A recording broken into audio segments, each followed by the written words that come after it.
mariage, cohabitation de fait, cohabitation légale, il existe plusieurs régimes qu'on peut envisager quand on a déjà parcouru un bout de chemin avec un partenaire. Mais qu'est-ce qui se passe quand on achète un bien immobilier? Qu'est-ce qui se passe quand il y a un enfant qui arrive? Qu'est-ce qui se passe en cas de rupture ou même en cas de décès? Parce qu'évidemment, ça nous arrive à tous un jour. C'est autant de questions qui se posent et qui peuvent vraiment influencer notre manière de choisir un régime ou l'autre. Et alors, ces questions, évidemment, le meilleur moyen d'y répondre, c'est de les adresser à son notaire pour envisager vraiment le plus sereinement possible la route à deux. C'est de tout ça dont on va discuter aujourd'hui avec nos invités, Laurine et Jérôme, et le notaire Jérôme Hott. Bonjour à tous. Vous écoutez Notaire Éco, une initiative de notaire.be. Alors, Laurine et Jérôme, je vais commencer par vous. Est-ce que vous pouvez nous raconter un petit peu dans quelle situation vous êtes? Donc, nous, on est ensemble depuis 8 ans et on a emménagé ensemble il y a 1 an maintenant. Mais pour le moment, on loue. Et on attend un bébé pour le mois d'avril, donc on aimerait déménager parce que on sera un peu à l'étroit. Et donc, on cherche à acheter un bien immobilier. Donc, en fait, vous êtes dans plein de projets en même temps pour l'avenir. Donc, évidemment, pas mal de questions qui se posaient par rapport à cet achat immobilier, etc. Exactement, ouais. Jérôme, je vais me tourner vers toi. Des situations comme ça, des jeunes couples qui sont dans plein de questionnements en même temps, j'imagine que ça arrive souvent. Évidemment, ça arrive souvent. Alors maintenant, ils collectionnent pas mal de choses, puisque... Il y a même peut-être la question du mariage en plus qui va se remettre sur la table en fonction des questions qu'ils vont poser. Mais effectivement, c'est un quotidien et c'est vrai que c'est bien d'aller voir le notaire, même avant d'entamer quelques démarches que ce soit pour un petit peu savoir les pièges ou autre chose. Parfait. Alors j'imagine que des questions, vous en avez plein et en plus, vous avez un notaire à disposition aussi. Est-ce que vous voulez commencer? Est-ce que vous avez une première question qui vous vient?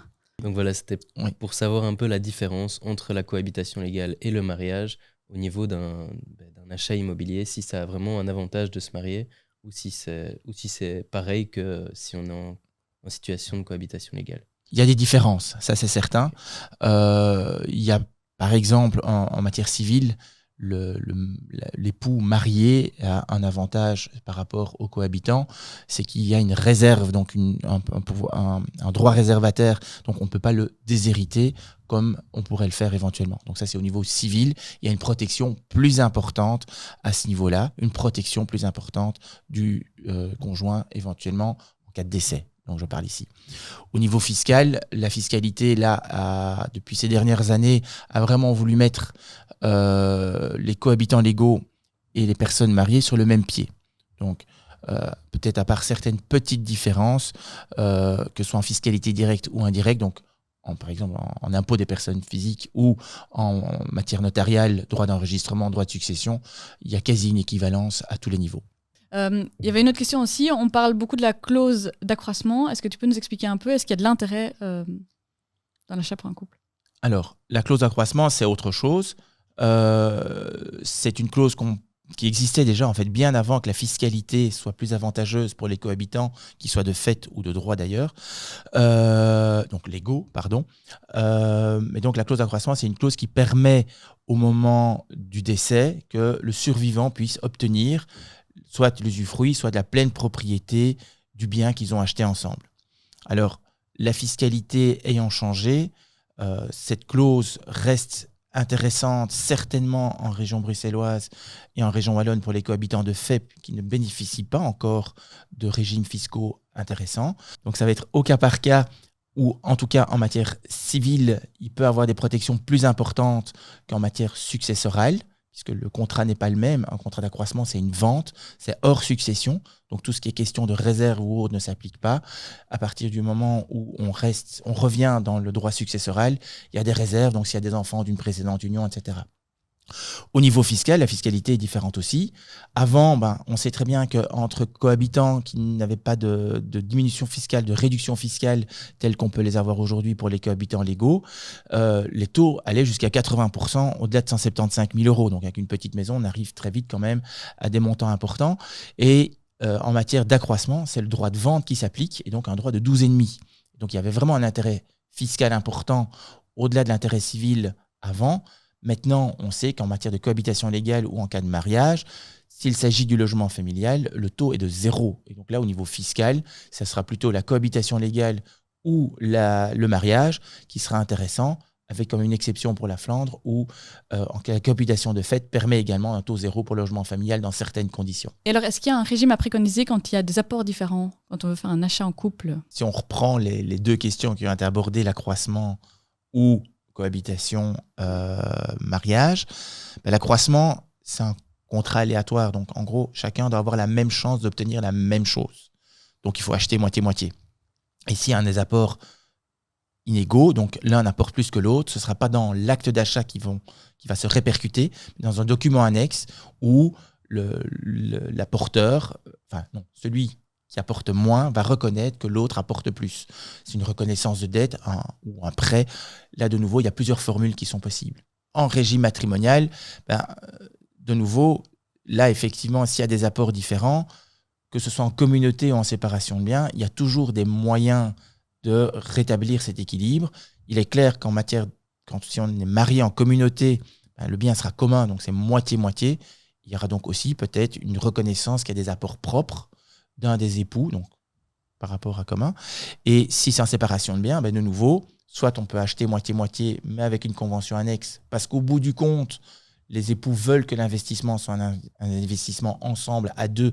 Les investissements seront les mêmes, mais qu'au moment X, les finances ne sont pas les mêmes et qu'on peut répercuter ça plus tard. Soit on fait un investissement dans des proportions différentes directement dans le bien. Et donc, au lieu d'acheter 50-50, celui qui apporte 60% aura 60% du bien et l'autre 40%. Ce sont des questions, j'imagine, que vous vous posez aussi actuellement. Est-ce que vous avez déjà des pistes un peu de solutions, de réflexion dans ce sens-là ? Des pistes de solutions, de réflexion ? Non, justement, c'était des questions qu'on se posait vraiment... C'est une question qu'elle m'a posée. Que j'ai posée. Et que j'ai très mal pris au départ. Parce que moi, je ne suis pas du tout en fait, dans tout ce qui est droit et tout ça. J'ai fait des études scientifiques. Et donc tout ça, ça ne me parle pas du tout. Et elle qui a fait justement des études de droit, c'est des choses qui viennent plus facilement à son esprit, qui moi ne me viennent pas du tout à l'esprit, quoi.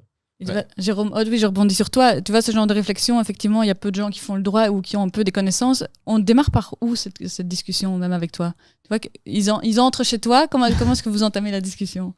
En fait, la discussion va d'abord être entamée, je vais les écouter. Et je pense que c'est ça qui est le principal, c'est d'un petit peu voir qu'est-ce que veulent les gens. Et donc, le premier rôle du notaire dans ce genre de situation, c'est d'aller écouter les parties, quelles sont les démarches. Et comme disait Jérôme, je n'étais pas prêt à ce genre de discussion. Je pense que c'est sain d'avoir la discussion, mais il faut effectivement l'aborder de manière... Et c'est très bien, parce qu'en fait, vous avez déjà commencé cette discussion.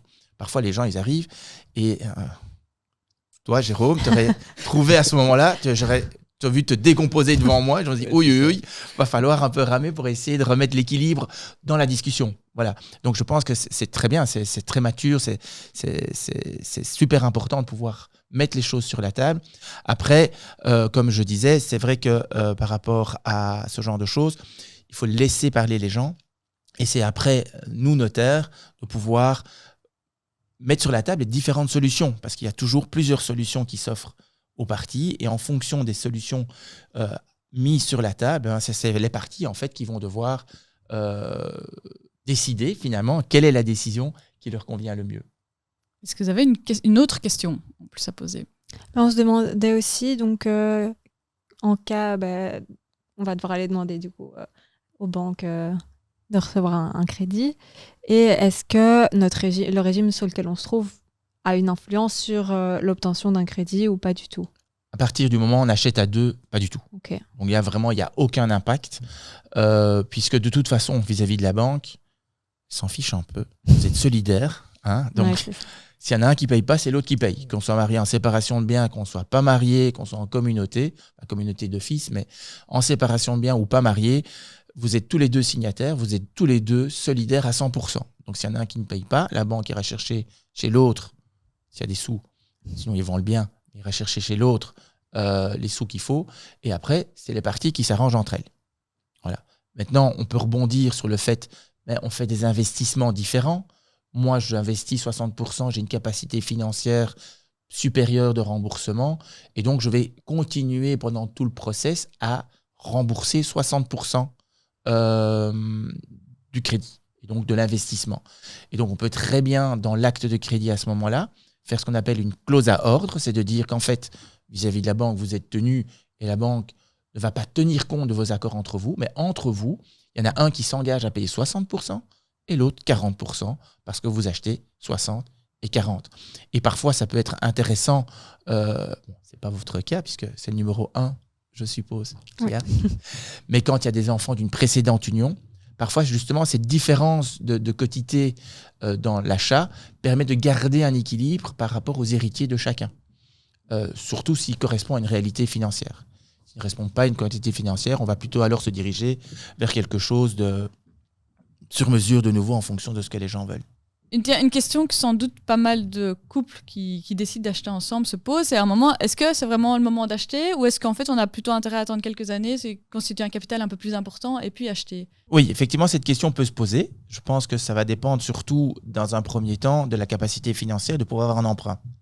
Puisqu'effectivement, si vous louez et que vous n'avez pas la capacité financière d'avoir l'emprunt pour acheter, peut-être pas le bien de vos rêves, mais en tout cas un bien qui correspond aux principaux critères,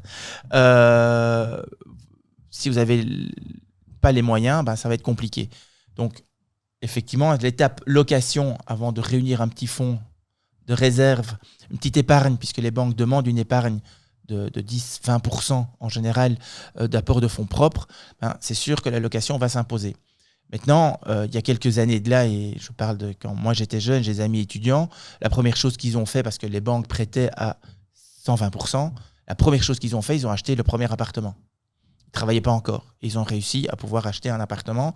L'avantage, c'est que c'est vrai que l'immobilier, en tout cas certainement sur Bruxelles, est un immobilier qui continue à croître régulièrement. Il y a eu des petites baisses, mais la tendance est quand même à croître. Donc, c'est en fait un investissement que vous faites tout de suite. Vous revendez avec votre plus-value et ça vous permet de racheter un bien plus important. Donc, c'est une question plus d'investisseur, on va dire. Est-ce que vous avez l'esprit investisseur ou pas? La personne dont je vous parle, c'est clairement quelqu'un qui a toujours acheté, vendu les biens et puis qui il a bien fait les choses et en a acheté un ou l'autre en plus. Mais donc, ça va dépendre de la capacité financière et de la réponse que vous aurez des banques.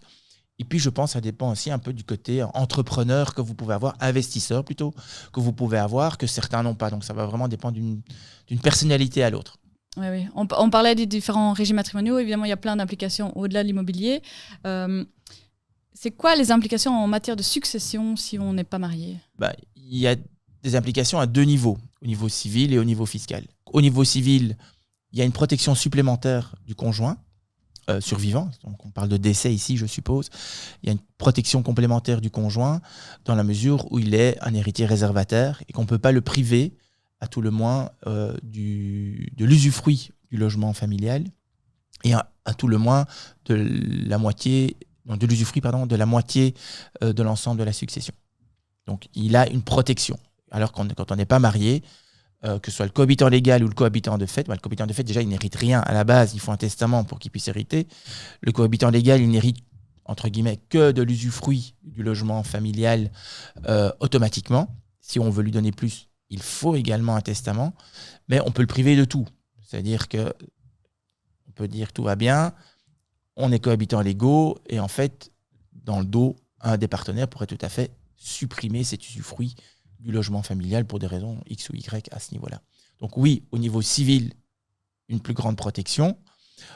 Au niveau fiscal, les différentes régions ont voulu harmoniser les cohabitants légaux et les personnes mariées. Donc à partir du moment où il y a une cohabitation légale, en principe, tout ce qui est fiscalité est, on va dire, similaire. Si on est cohabitant de fait, là, il y a encore des différences importantes au niveau fiscal également, avec des taux parfois très importants. Donc ça, évidemment, il y a une grosse différence. Je vais vous laisser rebondir, Laurine et Jérôme, parce que je pense que vous aviez aussi une question par rapport aussi au fait qu'il y a un enfant qui arrive et donc ça complique un petit peu les statuts. Oui, justement, on réfléchissait aussi à ça et du coup, vu que nous, on est cohabitants légaux, on se demandait si un testament était nécessaire déjà pour nous protéger nous, mais aussi pouvoir protéger notre enfant qui va arriver, quoi. Alors, on va commencer par l'enfant. Il est héritier automatique. Ça veut dire qu'en fait, en gros, de par sa naissance, il hérite automatiquement de l'ensemble des biens de la personne, de son parent qui décède. Donc, si toi, Jérôme, tu décèdes demain, il héritera de tous tes biens. Si entre-temps, parce que vous êtes à la recherche d'un bien, si entre-temps, vous avez acheté votre logement, votre unique bien qui est votre logement familial, du fait que vous êtes cohabitants légaux, le RIN, sans testament, de par la loi, va hériter de l'usufruit. de ce logement familial avec toutes les protections, comme si vous étiez marié. Ça veut dire que c'est votre petit loulou qui va hériter de la nue propriété de ta part, mais il ne pourra jamais forcer sa maman de vendre le bien s'il le souhaite à sa majorité, puisqu'avant, il ne sera de toute façon pas le faire. Et donc, il ne pourra pas obliger. Donc ça, c'est aussi quelque chose d'assez important et qui est plutôt récent, c'est que le cohabitant légal a été mis vraiment sur le même pied au niveau civil que les gens mariés, et que donc, il y a la protection du cohabitant, du conjoint survivant a été étendue au cohabitant, et donc il y a une protection du logement familial.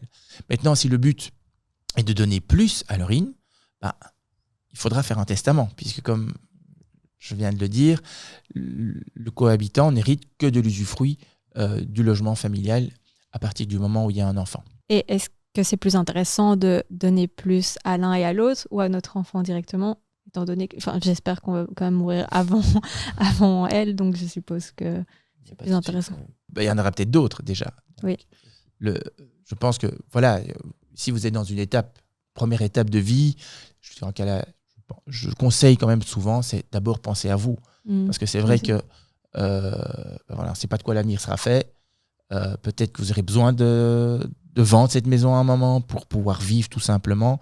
Donc déjà transmettre aux enfants, je dirais que ça se fait dans des patrimoines normaux, ça se fait plus tard, au moment où la vie s'est installée, où on sait où on va, etc.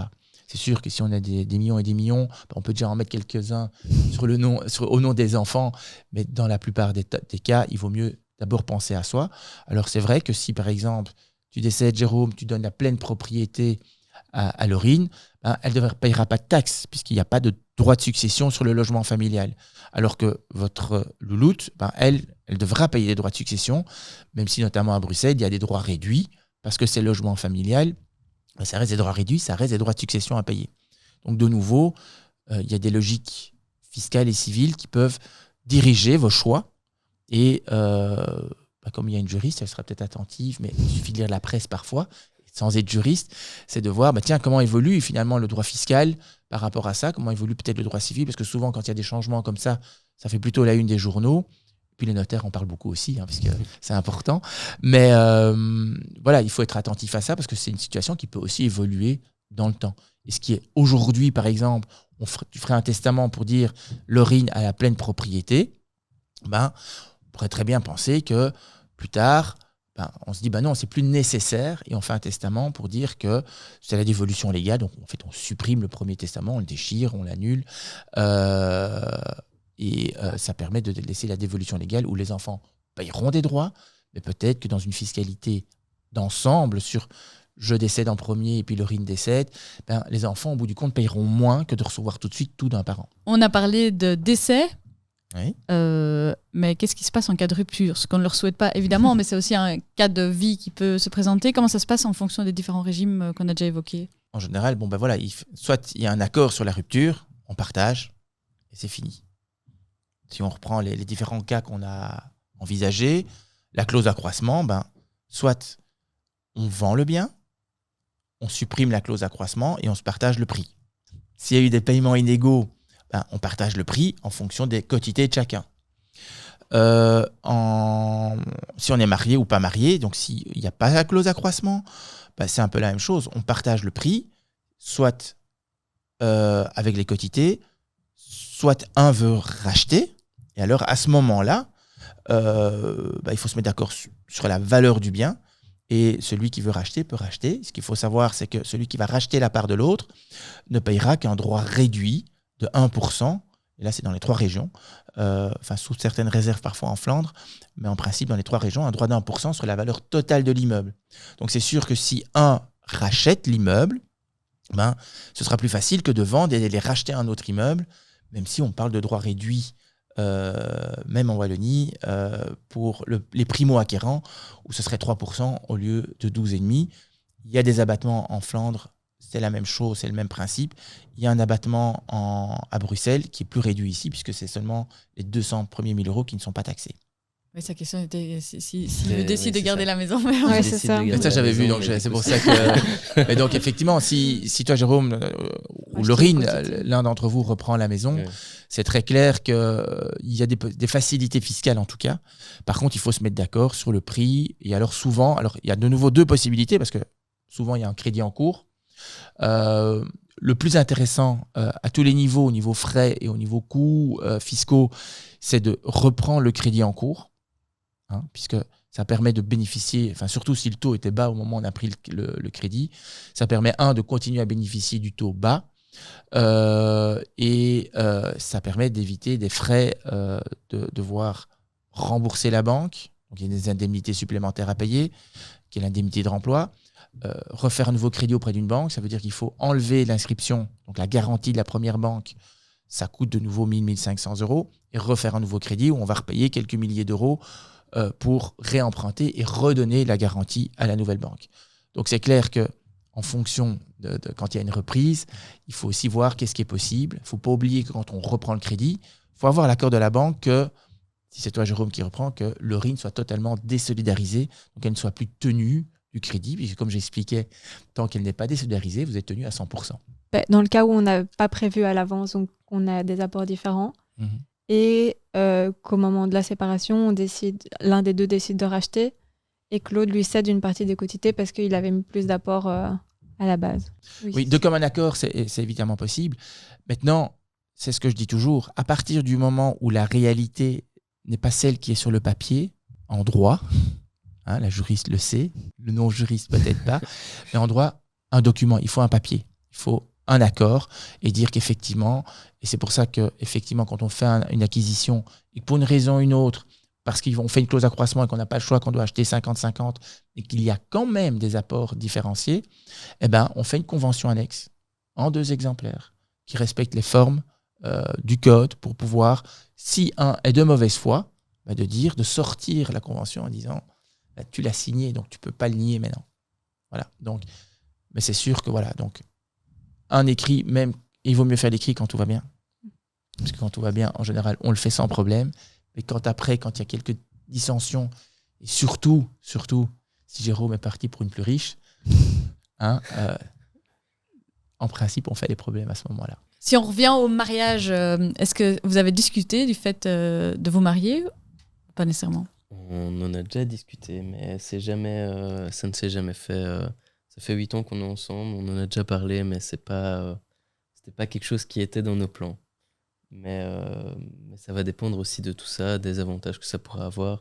Enfin, pas que, évidemment, on va pas que se marier pour les avantages, mais c'est vrai qu'il faut quand même y réfléchir quand on veut se lancer, qu'on a une petite fille qui arrive, qu'on veut acheter un bien immobilier. C'est quand même des choses qui viennent de plus en plus sur la table, en tout cas. Ouais, et on se demandait du coup aussi par rapport à ça, si on se marie, est-ce que le régime légal nous protège suffisamment? Est-ce qu'il faut insérer des clauses dans le régime légal ou alors conclure un régime de séparation de biens? De nouveau, si vous allez... Vous avez déjà fait des discussions sur certains sujets, je pense que c'est de nouveau la discussion que vous devez avoir. C'est-à-dire qu'est-ce qu'on veut? Indépendamment de communauté, séparation, en fait, comment on vit aujourd'hui? Est-ce qu'on veut qu'il y ait quelque chose qui change? Et si aujourd'hui c'est bien, voilà nos règles. Et après, c'est monsieur le notaire, vous allez nous expliquer les différents régimes et on va voir ce qui vous convient le mieux. Et c'est sûr qu'on peut soit avoir le régime légal, mais un peu modélisé, parce que c'est possible de le modéliser. Le régime légal, si on ne le modélise pas, il est dans le code. Donc, il n'y a pas besoin de contrat de mariage. Si vous vous mariez sans contrat de mariage, vous êtes marié automatiquement sous le régime de la communauté légale belge. Et donc, c'est le droit belge qui va s'appliquer. Il y a plus d'une centaine d'articles, je pense, dans le code, et c'est ceux-là qui vont s'appliquer. S'il faut le modéliser, il faut faire un contrat. Si vous voulez faire un contrat autre que la communauté, il y a 2 autres régimes qui sont prévus dans le code civil. Il y a la séparation de biens pure et simple et la séparation de biens avec participation aux acquêts. Le but n'est pas ici de faire la liste de tout, mais pour ces 2 autres régimes, il faut un contrat de mariage, et le contrat de mariage doit être fait avant le mariage à la commune, puisque c'est de par la commune que le contrat de mariage prend ses effets. Et si vous n'avez pas fait de contrat, c'est automatiquement le régime de communauté, et c'est clair que si vous dites « oui, en fait, ça ne correspond pas du tout, on veut une séparation de biens », modifier le contrat de mariage après le mariage va coûter beaucoup plus cher qu'un contrat de mariage, puisqu'il y a un inventaire à faire, etc. Il y a une procédure un peu plus on va dire, administratif qui va prendre du temps et un peu d'énergie et un peu de sous-sous. Voilà, vous avez un modus vivendi, il n'y a pas d'écrit. Libre à vous aussi de cadrer votre modus vivendi actuel par un contrat, qui sera alors un contrat de cohabitation, qui est tout à fait possible pour mettre certaines balises sur certains types d'actes pour lesquels il faut l'accord des deux, etc. C'est contractuel, donc c'est entre vous, mais c'est, je pense, pas opposable au tiers. Mais voilà, donc ça, effectivement, vous pouvez aussi aujourd'hui faire un contrat entre vous sur baliser votre cohabitation légale. Autant c'est obligatoire quand on se marie, tant que vous êtes là, le faire au quotidien est suffisant. Mais que ce soit en cohabitation ou en mariage, enfin si vous êtes marié, s'il y a des actes que vous posez qui sont différents de l'apparence, toujours un écrit. J'investis plus, je veux être remboursé, un écrit, etc. Et ça, que ce soit marié ou pas marié, seuls les écrits restent. Et donc, en cas de contestation, voilà. J'entends que Laurine disait que de toute façon, même s'il n'y avait pas d'écrit, ce serait respecté. Mais voilà, c'est vrai que parfois, les bonnes intentions, quand tout va bien, disparaissent à certains moments. Jérôme, une ultime question. Est-ce qu'on peut changer de régime matrimonial ? Oui, évidemment, on peut toujours changer. C'est un contrat, donc on peut toujours changer de régime matrimonial. Ça n'empêche que c'est une procédure quand même, on ne va pas dire que c'est une procédure lourde, mais c'est une procédure administrative qui nécessite un inventaire sur place. Ça veut dire que le notaire doit se déplacer, ce qui n'est pas un problème en soi, mais c'est un coût. Et donc, c'est vrai qu'il vaut mieux, avant le mariage, se poser les bonnes questions et faire le contrat de mariage adéquat avant d'aller se marier. Maintenant, les situations peuvent changer. Il y a deux personnes qui sont employées, pas de nécessité d'avoir un contrat de séparation de biens et le régime de communauté est le régime qui leur correspond, donc ça ne sert à rien d'aller faire une séparation de biens. Les choses de la vie font qu'un des deux époux devient indépendant, est indépendant, mais en plus a une profession à risque financier. Peut-être à ce moment-là, il faudra faire une modification. Et autant c'est procédurier, autant c'est pas si compliqué que ça, à part l'inventaire et un peu plus de temps qu'il faut, le temps de faire l'inventaire de l'ensemble des biens qui se trouvent dans le logement familial ou tout autre bien pour faire la modification. Il n'y a pas d'autre formalité. Parfait, Laurine et Jérôme, je ne sais pas si vous avez d'autres questions à poser à Jérôme. Du coup, si on décide d'acheter un bien immobilier en faisant 50-50, mais qu'après on doit faire des travaux et que c'est un apport financier qui va être individuel, donc si par exemple moi je paye tous les travaux, est-ce que du coup il y aura une différence est-ce que c'est important de le notifier par écrit ?